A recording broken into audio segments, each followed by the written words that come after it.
Hello students, today we are going to start section formula in coordinate system, and in these sections we will discuss section formulas and conic sections. So what is a section formula? A point on the line segment divides it into two parts which may equal or not. The ratio in which the point divides the given line segments can be found if we know the coordinates of that point. Also, it is possible to find the point of division if we know the ratio in which the line segment joining two points has given. These two things can be achieved with the help of section formula in coordinate geometry. So now let us start coordinate geometry.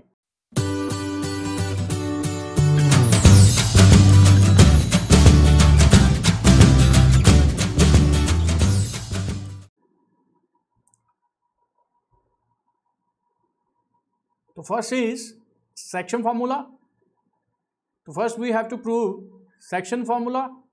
How to prove section formula?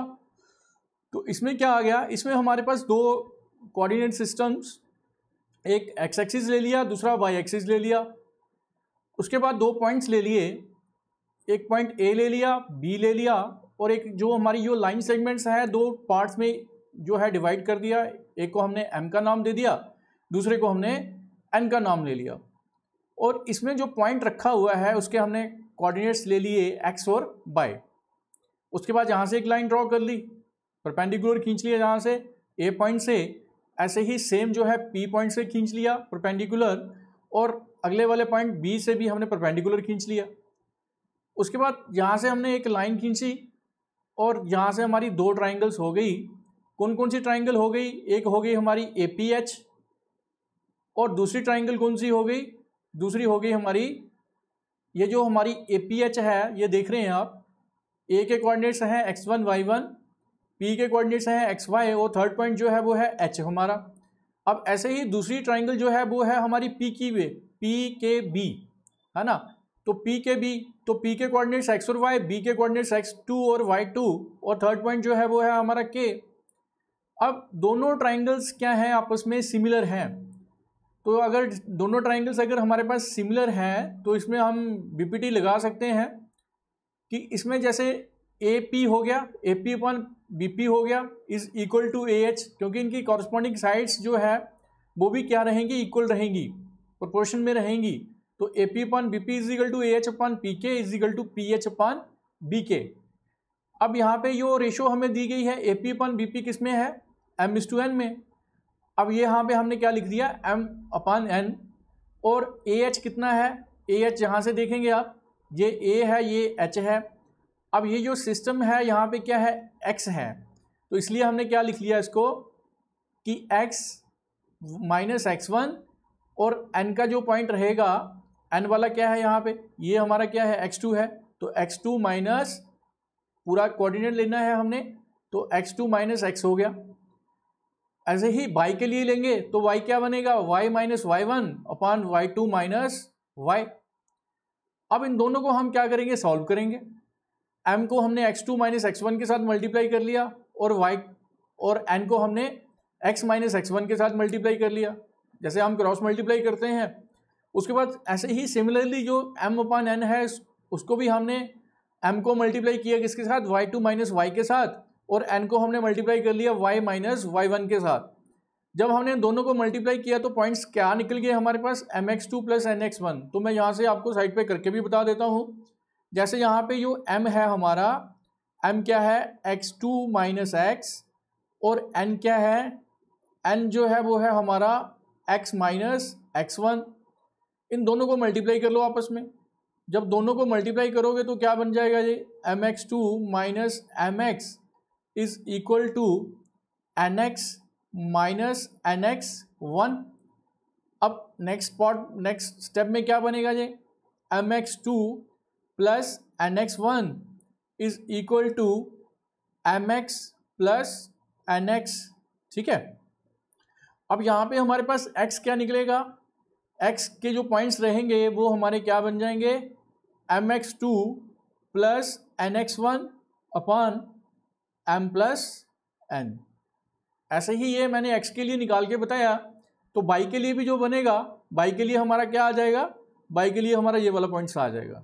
वो भी similar हमने ऐसे करके ही निकालना है।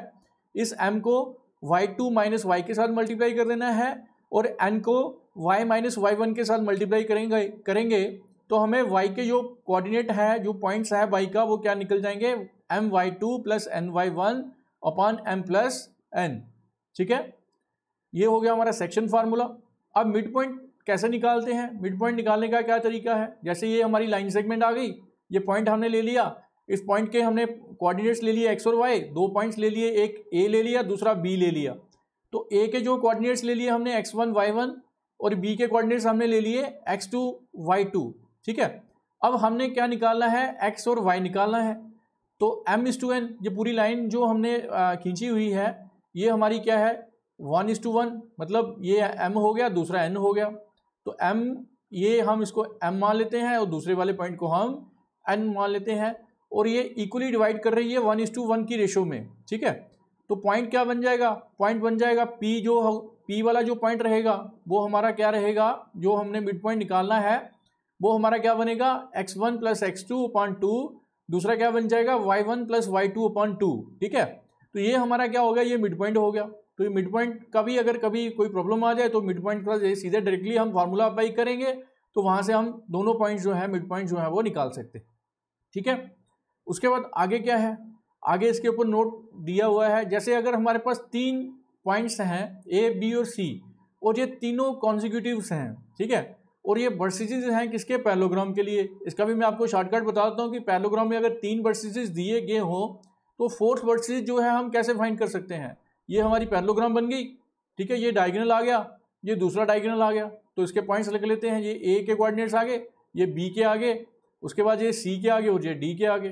ठीक है, तो फोर्थ के कोऑर्डिनेट्स जो है हमने फाइंड करने हैं। तो फोर्थ वर्टेक्स जो होगा वो हमारा क्या बनेगा, फोर्थ वर्टेक्स क्या बनेगा, फोर्थ वर्टेक्स जो बनेगा हमारा x1 plus x3 minus x2 और y1 plus y3 minus y2।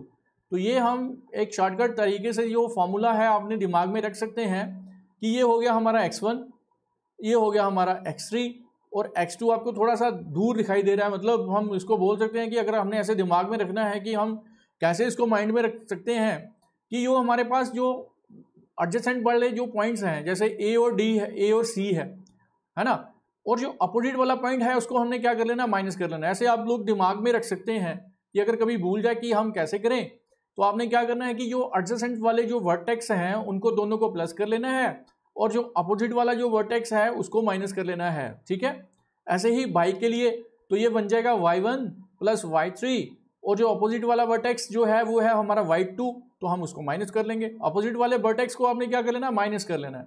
तो ये हमारा जो है ये फोर्थ वर्टेक्स जो है वो निकल जाता है।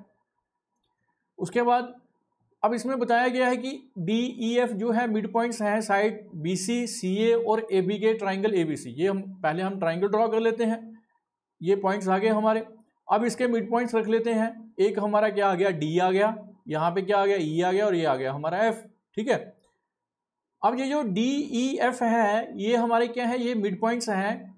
F जो है वो हमारा मिड पॉइंट है कौन सी साइड का, AB साइड का, और जो D है वो मिड पॉइंट्स है हमारा कौन सी साइड का, BC साइड का, और जो AC है वो है हमारा मिड पॉइंट कौन सी साइड का, E साइड का। ठीक है, ये हमारी ट्राइंगल बनी हुई है। तो इसमें हमने क्या करना है कि जो A होगा, A हमारा किसके इक्वल होगा, मैंने बताया कि एडजेसेंट वाले पॉइंट्स, और जो अपोजिट वाला होगा उसको माइनस कर लेना है। तो हम ऐसे करके लिख सकते हैं कि A के जो वर्टेक्स रहेंगे, A जो होगा वो हमारा क्या रहेगा कि A इज इक्वल टू, ये आ गया आपका E, ये आ गया F माइनस D। ऐसे करके ही B के अपोजिट वाला जो है पॉइंट कौन सा है, E है, E को माइनस कर लेंगे और F और D को प्लस कर लेंगे। अब C के अपोजिट वाला कौन सा है, F है, F को माइनस कर लेंगे और D और E को प्लस कर लेंगे। ठीक है, तो हम ऐसे करके जो है पॉइंट्स जो है वो फाइंड कर सकते हैं। DEF अगर मिड पॉइंट्स दिया हुआ है तो A क्या होगा, B क्या होगा, C क्या होगा, इसके हम वर्टेक्स जो है वो ऐसे करके फाइंड कर सकते हैं। आगे है सेक्शन फार्मूला एक्सटर्नल डिवीजन के लिए। पहले हमने इंटरनल डिवीजन के लिए किया, अब हमने एक्सटर्नल डिवीजन के लिए करना है। मतलब अब P को हमने बाहर की तरफ लेना है, पहले हमने P को हमने अंदर की तरफ ले लिया था। अब ये A आ गया हमारा। अब यहाँ पे दूसरा पॉइंट क्या होगा, ये बी है, और पी को मैं बोल रहा हूँ कि पी को हमने बाहर लेना है, तो पी जो होगा वो एक्सटर्नली में आ गया बाहर की तरफ, ठीक है। अब ये जो है, अब पी जो है डिवाइड कर रहा है externally in the ratio m/n में, ठीक है। ये m हो गया, ये हमारा n हो गया, ठीक है। यहाँ से भी हम परपेंडिकुलर खींच लेंगे और एक लाइन खींच ली, दो ट्राइंगल्स हो गई हमारे पास।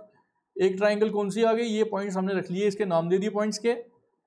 उसके बाद एक ट्राइंगल हमारी बन गई ये वाली PAH, ठीक है, PA और H। और दूसरी ट्राइंगल कौन सी हो गई, PBK, ठीक। एक हो गई हमारी PBH, दूसरी कौन सी हो गई, PBK, ये वाली, ठीक है। ये दो सिमिलर ट्राइंगल्स हो गई। इसमें भी हम BPT लगाएंगे, BPT लगा के इसको सॉल्व कर लेंगे। तो क्या फॉर्मूला होगा, AP अपॉन क्या हो गया, AP अपॉन BP, है ना। क्योंकि अब यहाँ पे एक्सटर्नल डिवीजन में दिया हुआ है, तो क्या बनेगा ये बन जाएगा हमारा AP upon BP is equal to AH upon BK is equal to PH upon PK, ठीक है। तो BPT लगाई यहाँ पे, ये किसमें आ गया, m/n में, तो ये आ गया हमारा x माइनस x1।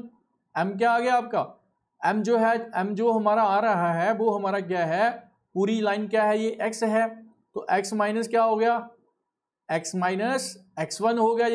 ये वाला जो पॉइंट है हमने m वाला जो लिया है, m की जो रेंज जो है वो कहाँ तक आ रही है, वो हमारी x माइनस x1, और n जो है वो हमारा क्या है, x माइनस x2। और ये किसके इक्वल बन रहा है, ये बन रहा है हमारा y minus y1 upon y minus y2 के इक्वल, ठीक है। अब यहाँ पे वैसे ही जैसे मैंने आपको पहले करके बताया कि m को मल्टीप्लाई करो और n को मल्टीप्लाई करो। जब m को मल्टीप्लाई करोगे तो क्या बनेगा ये, और n को मल्टीप्लाई किया तो क्या बनेगा, ये फॉर्मूला बन गया। एक मैं आपको करके बता देता हूँ कि अगर एक्सटर्नल डिवीजन के लिए होगा तब हमने क्या करना है, जैसे ये m अपॉन n आ गया, ये हो गया x minus x1 upon x minus x2, तो क्रॉस मल्टीप्लाई कर लो आपस में। जब आप क्रॉस मल्टीप्लाई करोगे तो क्या बनेगा, ये x minus x2 is equal to n into X minus x1, ये आ गया। उसके बाद mx minus mx2 plus nx minus nx1, ठीक। अब यहाँ पे क्या बनेगा, ये बन गया हमारा mx minus nx is equal to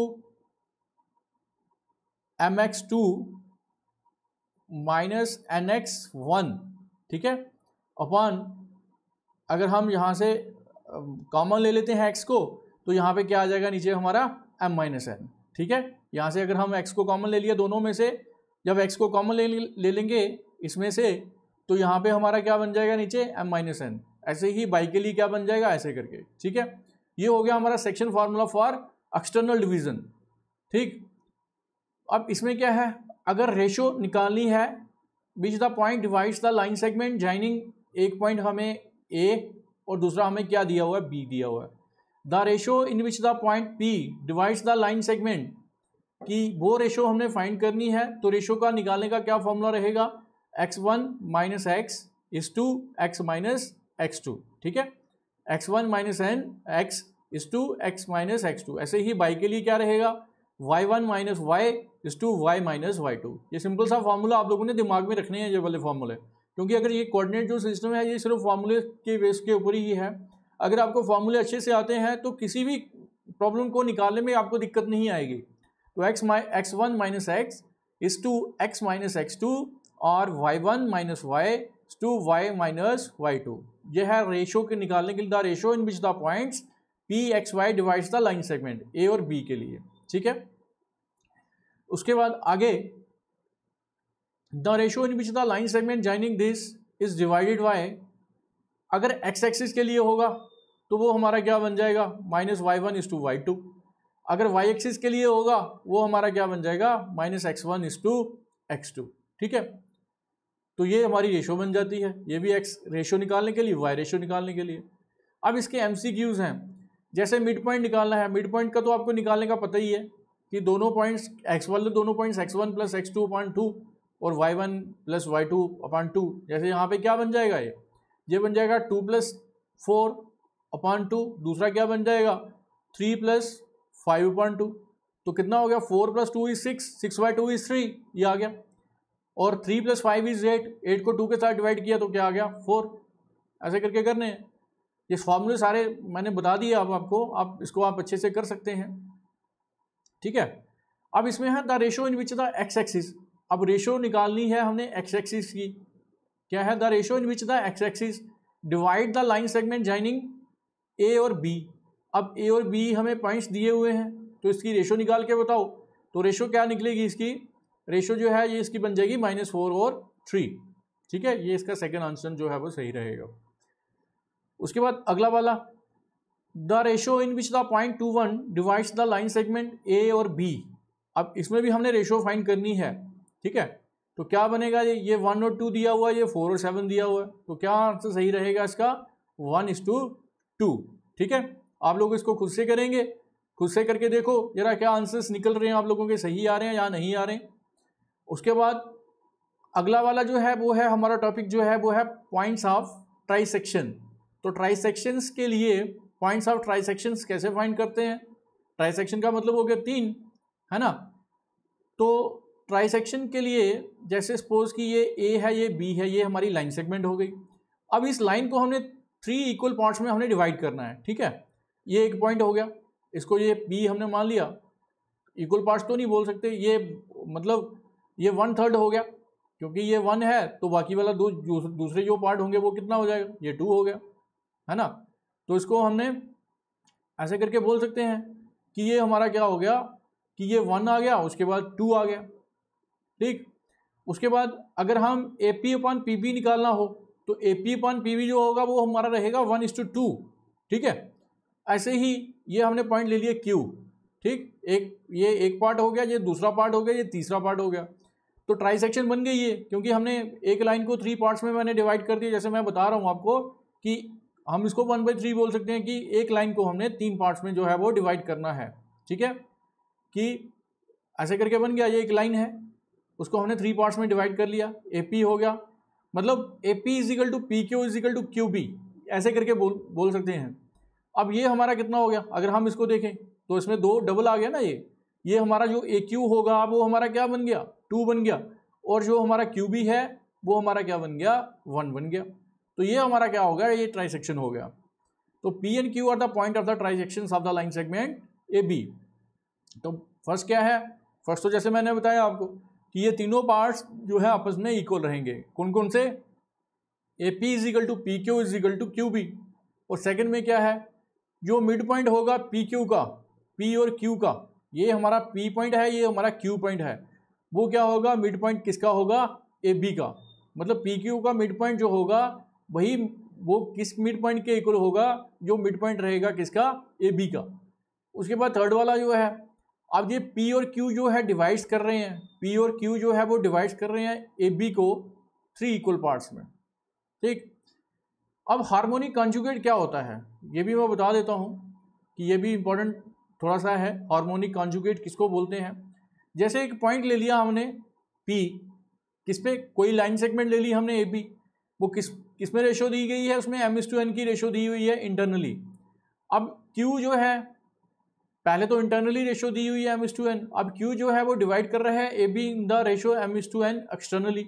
एक इंटरनली के लिए आ रही है, दूसरी बाहर के लिए आ रही है ना। तो कॉन्जुगेट का क्या मतलब होता है? कॉन्जुगेट का मतलब है कि अगर प्लस बन रहा है, दूसरा क्या बन जाएगा? नेगेटिव बन जाएगा। वो मतलब नेगेटिव ही रहेगा, क्योंकि एक इंटरनली है, इंटरनली के लिए तो प्लस आ जाएगा आपका। जब पॉइंट हमने एक्सटर्नली में ले लिया तो वो क्या बन जाएगा? वो नेगेटिव बन जाएगा, है ना। तो वो हमारा क्या होता है? उसको हम बोलते हैं हार्मोनिक कॉन्जुगेट, ठीक है, with respect to A and B। जो हार्मोनिक कॉन्जुगेट होगा मिड पॉइंट का AB का, वो एग्जिस्ट ही नहीं करता है ना। वो कैसे एग्जिस्ट करेगा? क्योंकि मिड पॉइंट तो एक ही होगा उसका AB का। अगर लाइन सेगमेंट AB है तो उसका मिड पॉइंट तो बीच में ही आ रहा है। अब बाहर वाली साइड तो उसका मिड पॉइंट एक्सटर्नली में तो बनेगा नहीं, तो इसलिए उसमें जो है मिड पॉइंट जो है हार्मोनिक कॉन्जुगेट जो है मिड पॉइंट के लिए एग्जिस्ट नहीं करता।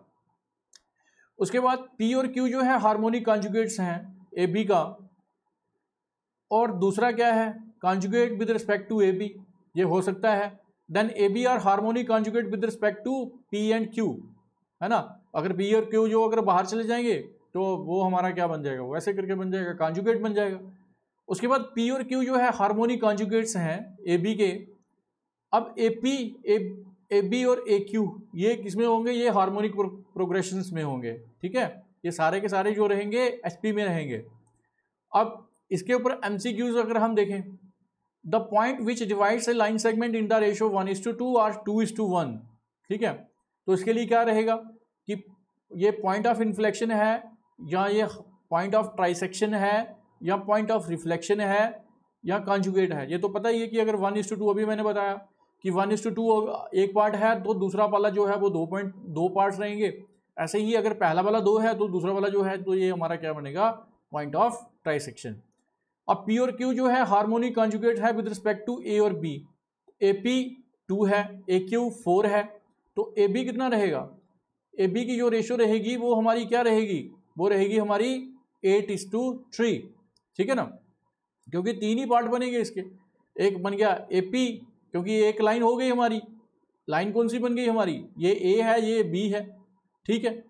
अब ये पी आ गया कोई पॉइंट, ये आ गया क्यू आ गया पॉइंट, ठीक।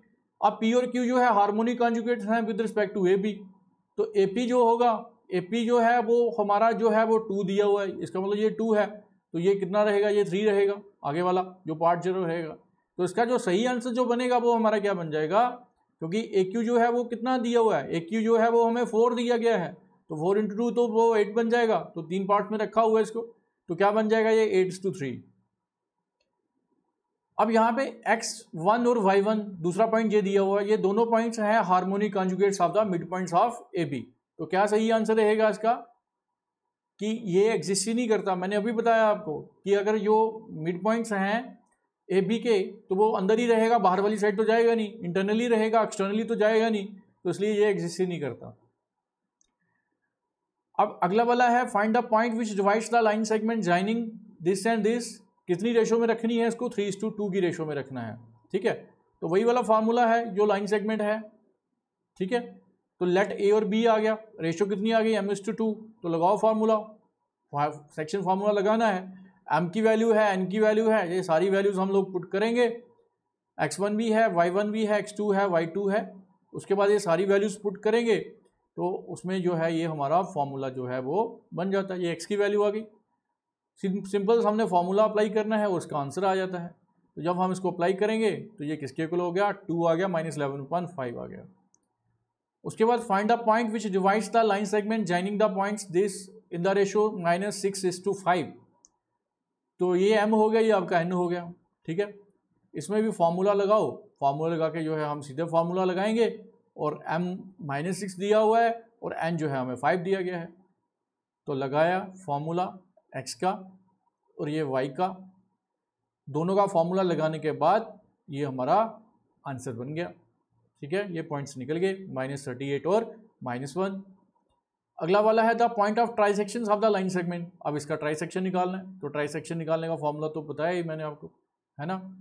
तो P divides AB in the ratio 1:2, तो Q divides in the ratio 2:1, है ना। ये लाइन हमारी बन गई, अगर ये हमारी क्या है, ये A है, ये B है, ये हमारा पॉइंट क्या है, ये P है, तो ये हमारा क्या है, ये हमारा Q है, ऐसे करके। तो अगर हमारा जो AP होगा, पहले अगर हम देखें यहाँ तक, यहाँ से लेके यहाँ तक, तो ये बन गया हमारा 1:2 में। अगर 2 दूसरी वाला अगर हम देखें तो ये हमारा 2 है, और यहाँ से जो बन गया आ गया अगला वाला, तो ये हमारा किस में आ गया, 1 में, है ना। तो अब इसमें जो फार्मूला अब रहेगा वो हमारा क्या बनेगा, x1 y1 जो होगा वो 5 और 6 -6, और x2 जो है वो -3 और m:n जो है 1:2। तो ये सिंपल फार्मूला लगाया हमने, तो इसके जो फार्मूला है तो ये बन गया ऐसे करके, ये आ गया इसका आंसर, ठीक है। अब दूसरी वाली के लिए अब 2:1, बाकी तो सेम ही है सारा, सिर्फ हम रेशियो चेंज करेंगे। पहले 1:2 के लिए किया, अब 2:1 के लिए करना है। तो Q के लिए जो बनेगा वो हमारा क्या रहेगा, पहले 1:2 ले लिया, अब 2:1 लेना है, तो ये हमारा ऐसे करके जो इसका आंसर जो है -1/3 और 2/3 बन जाता है। Find the ratio in which the x axis and y axis divide the line segment joining the points 2, 4 और -4 और 3। अब यहाँ पे xy जो है डिवाइड कर रहा है line segment joining the given points, ठीक है। वही वाला फॉर्मूला -y1:y2, ठीक। और दूसरा क्या बनेगा, ये आ गया 4 और 3, -4 और 3। अब यहाँ पे जो बन रहा है x axis divide the line segment joining the given points in the ratio 4:3। Externally के लिए। अब Y axis divide the line segment joining the given points minus x1 और x2, तो क्या बनेगा, ये हमारा x1 है, ये हमारा x2 है, तो ये आ गया 2 और -4। तो इसको अगर हम करेंगे सॉल्व तो 1:2 बन रहा है, तो ये हमारा क्या बन रहा है, ये इंटरनली के लिए बन गया। अब find the ratio in which the 2:1 divides the line segment joining the points 1, 2 और 4, 7। अब इसमें जो रेशियो वाला फॉर्मूला सेम, ठीक है, ये x1 आ गया, ये y1 आ गया, ये x2 हो गया, ये y2 हो गया। अब x1 जो है 1 है और x जो है वो -2 है।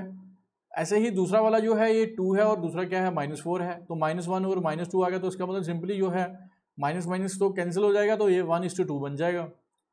उसके बाद नेक्स्ट वाला, find the ratio in which the -1, -8 divides the line segment joining the points 1, -2 और 4 और 7। तो रेशियो जो बनेगी वो हमारी क्या बन जाएगी, x1 - x और x - x2। तो ये फॉर्मूला सिंपल लगाया तो ये बन गया 2:-5, तो ये आ गया हमारा एक्सटर्नली के लिए। अब ये एक्सट्रीमिटीज है of A diameter of a circle with centre 3, 5, find the other point. ये हमारा सर्कल बन गया, ठीक है। अब सेंटर क्या दिया हुआ है, इसका सेंटर जो है हमें, ये आ गया हमारा डायमीटर। तो डायमीटर हमें कितना दिया हुआ है, ए का पॉइंट दिया हुआ है 2, 6, ठीक है। उसके बाद बी जो है वो दूसरा पॉइंट है डायमीटर का, वो हम मान लेते हैं कि वो हमारा क्या है, एक्स और वाई है, ठीक। उसके बाद सेंटर जो है हमें क्या दिया हुआ है, 3 और 5 दिया हुआ है, ये सेंटर है। तो इसका मतलब हम मिड पॉइंट लगाएंगे, तो मिड पॉइंट फार्मूला लगा के x1 + x2 डिवाइडेड बाई करके, तो यहाँ से x और y निकल जाएगा आराम से, ठीक है। ये फार्मूला लगाया हमने और यहाँ से x और y की वैल्यू आ गई, ठीक है। ये हमारा क्या निकल गया, दूसरा पॉइंट निकल गया, ठीक। अगला वाला है find the fourth vertex of a parallelogram. ये तो सिंपल है, ये मैंने आपको बताया भी है पहले कहीं, कि अपोजिट वाले को माइनस कर लेंगे और अंदर वाले को हम प्लस कर लेंगे, तो फोर्थ वर्टेक्स जो होगा वो हमारा क्या बनेगा, वो हमारा 1 और 2 बन जाएगा। Find the point which divides the line segment joining this into 4 equal parts. अब ये P, Q, R be the points which divides AB into 4 equal parts. तो P divides AB in the ratio, पहला वाला क्या बन जाएगा, 1:3। अब Q वाला जो बनेगा वो 2:2 और जो अगला वाला जो बनेगा वो 3:1, ठीक है। दे 3 पॉइंट्स रहेंगे। जब हमने किया इसको तो ये 8 × 12 आ जाएगा, सेक्शन फार्मूला 1:3। सिर्फ m और n की वैल्यू चेंज होगी, बाकी x1 और y1 जो भी दिया हुआ है वो सेम रहेगा। तो ये आ गया पहले वाले के लिए, ठीक है। ये हमने सेक्शन फार्मूला लगाया तो पहला पॉइंट आ गया, P निकल गया। अब हम Q निकालेंगे, Q में हमारी जो रेशियो है वो हमारी क्या है, 1:1 है। तो यहाँ पे क्या आ गया, ये आ गया 1:1, क्योंकि 4 इक्वल पार्ट्स में हम इसको डिवाइड कर रहे हैं, तो ये हमारा Q आ गया। उसके बाद अगला वाला जो है R के लिए रेशियो जो है वो 3:1, तो क्या रहेगा, ये हमारा ऐसे करके बन जाएगा, ठीक है। ये R की वैल्यू आ गई। अगला वाला है find the harmonic conjugate of 7, 5 with respect to the point 4 और 2। अब इसका हार्मोनिक कॉन्जुगेट निकालना है, तो हार्मोनिक कॉन्जुगेट कब फाइंड करते हैं हम, ये पॉइंट P आ गया। अब P जो डिवाइड कर रहा है वो हमारा क्या कर रहा है, x1 - x और x - x2 में, ठीक है। ये आ गया 4 और 4 - 7 और 7 - 9, तो ये बन गया हमारा 3:2 में। तो harmonic conjugate of PQ divides the AB externally में, तो क्या बन जाएगा, ये बन जाएगा हमारा 3:2, ठीक है। और Q के लिए फॉर्मूला जो होगा वो हमारा वही सेम, ठीक। तो ये बन जाएगा हमारा। मुझे लगता है कि यहाँ तक समझ आ गई होगी, आगे हम नेक्स्ट वीडियो जो है बनाएंगे। Thank you.